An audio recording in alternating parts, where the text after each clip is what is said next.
اعوذ باللہ من الشیطان الرجیم، بسم اللہ الرحمن الرحیم۔ پیارے بچوں، السلام علیکم۔ جماعت چہارم، مضمون اردو، موضوع سچا انصاف۔ بچوں، ہم نے یہ سبق یہاں تک پڑھا تھا اور آج یہاں سے آگے پڑھیں گے۔ انہیں کھانا کیوں نہیں دیتی؟ حضرت عمر نے پوچھا۔ میں اتنی دیر سے کھڑا دیکھ رہا ہوں، چولہے پر ہانڈی چڑھی ہے، آخر یہ کب تیار ہوگی؟ ہانڈی میں کچھ نہیں ہے، عورت نے جواب دیا۔ بچوں کو بہلانے کے لیے صرف پانی چڑھا دیا ہے، چاہتی ہوں کہ کسی طرح انہیں نیند آ جائے اور یہ سو رہیں۔ حضرت عمر نے دیکھا تو واقعی ہانڈی میں صرف پانی اور کچھ کنکریاں تھیں۔ اس عورت کے پاس کھانے کو کچھ نہیں تھا۔ بچے بھوک سے بے حال ہو رہے تھے۔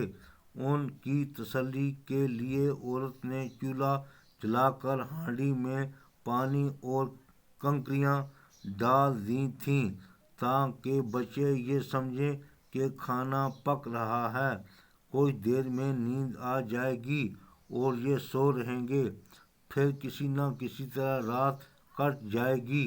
عورت بیچاری بیوہ تھی، بچے لاوارث اور یتیم تھے، گھر میں کمانے والا کوئی نہ تھا، بیت المال سے بھی اب تک کوئی وظیفہ مقرر نہیں ہوا تھا۔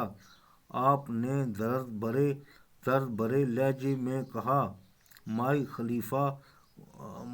خلیفہ کو تم نے اطلاع کیوں نہ دی؟ عورت نے جواب دیا، میرے اور عمر کے درمیان اللہ فیصلہ کرے گا، میں عورت ذات کس سے کہتی پھروں؟ اس کا فرض ہے کہ وہ اپنی رعایا کی خبرگیری کرے، اگر وہ اپنا فرض پورا نہیں کر سکتا تو وہ خلیفہ کیوں بن گیا؟ حضرت عمر پر جیسے بجلی گر گئی۔ یہ سن کر وہ فوراً بیت المال پہنچے، آٹا، گھی اور کھجوریں لیں، پیٹھ پر لاد کر چلنے لگے تو آپ کے غلام نے کہا، امیر المومنین، آپ کیوں تکلیف کر رہے ہیں؟ لائیے میں پہنچا دوں۔ حضرت عمر نے کہا، نہیں، جب قیامت میں تم میرا بوجھ نہیں اٹھا سکتے تو آج میں تم سے اپنا بوجھ کیوں اٹھواؤں؟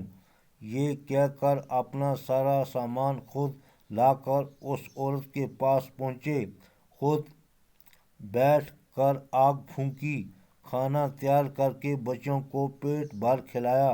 بچے ہنسی خوشی سو گئے۔ چلتے وقت عورت نے کہا، خلیفہ بننے کے لائق تو تم ہو، نہ کہ عمر۔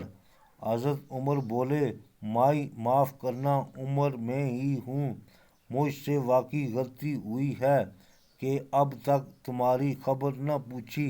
اس کے بعد حضرت عمر نے بیت المال سے عورت اور بچوں کا وظیفہ مقرر کر دیا۔